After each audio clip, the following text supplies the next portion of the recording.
What's going on YouTube? Welcome to another video, another training session, and things are going to get a little bit interesting in this video.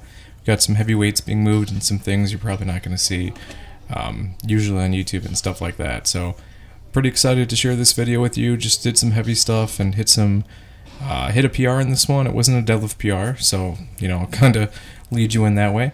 But yeah, I mean, nothing really changes when I hit a PR versus when I'm training normally. Same warm-ups, same everything. The only thing different is the amount of weight being moved and potentially the amount of sets. You're not going to do as many sets when you're doing heavier sets and stuff like that. So top deadlift single here, 551, and I'm doing 3 singles with this today. So we moved pretty well, pretty happy with that. Couple of alternate angles here. Lockout is obviously still a hard point for me. That's probably my weakest point in the deadlift, but was able to power through here.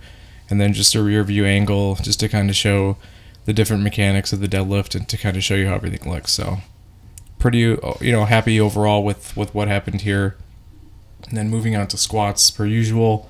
Just heavier weights here, and I noticed something in the previous vid, or actually all the vids that involve an SSB squat. I was calculating the weight wrong. I need to remember that the Elite FTS yoke bar is actually 65 pounds and not 55. So I've kind of corrected that. So anything in the past, add about 20 pounds to whatever I put on there, and that's when I'm moving. So this is 317 here for some reps, and pretty happy.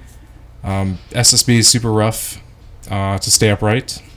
Here's a new angle I'm introducing, just kind of show you, some alternative viewing, make it a little bit more interesting, just kind of show you what's going on. So thought process here is just kind of walk out like I normally do, get nice and tight, unrack that bar, and then use the handles to stabilize myself and then initiate the squat. So this bar is designed to push you forward, similar to a front squat, without needing the mobility in the front rack position. So I've really enjoyed it, and it doesn't cause me any sort of pain, discomfort, or throws me off in any way. So you can get the extra squat volume with this variation, and it doesn't tax like a traditional back squat would with a barbell. So you can get more squat volume in over the course of the week, get more leg work in, and increase your squat, get stronger that way. So a little bit of a different angle here, just kind of showing lower, kind of like what I'm trying to do. A lot of people are like, you need to look up and straight forward or down. I just tend to be neutral. Sometimes I'll look down a little bit just based off of my fatigue level. So definitely getting more fatigued here, and then just trying to get through the rep and stuff like that. So that will deviate. So PR set here of my hybrid row. I did 405 for a double, and then I did a back off set of an additional single. And yeah, some body English here and stuff like that, but this is probably my favorite back movement. I feel like it really carries over to deadlifts, and it feels better for me than a traditional bodybuilding row where you're levitating the weight essentially off the ground and then doing reps in a shortened range of motion. I prefer to just do it right from the floor. And then I promised you guys I'd show you some more variety. T-bar rows here for some back work, and did my lat pull-downs and everything else too.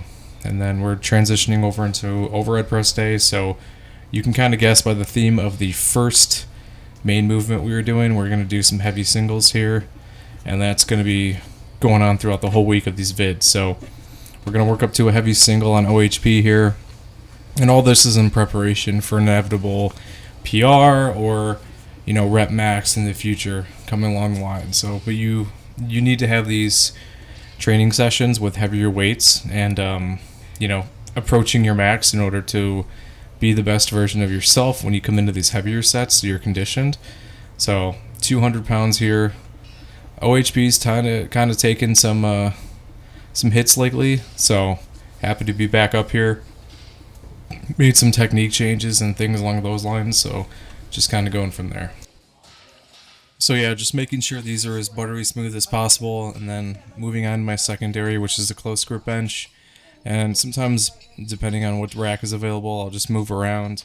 So this is usually the bench that I bench on when it is my chest day, so decided to stick it out here.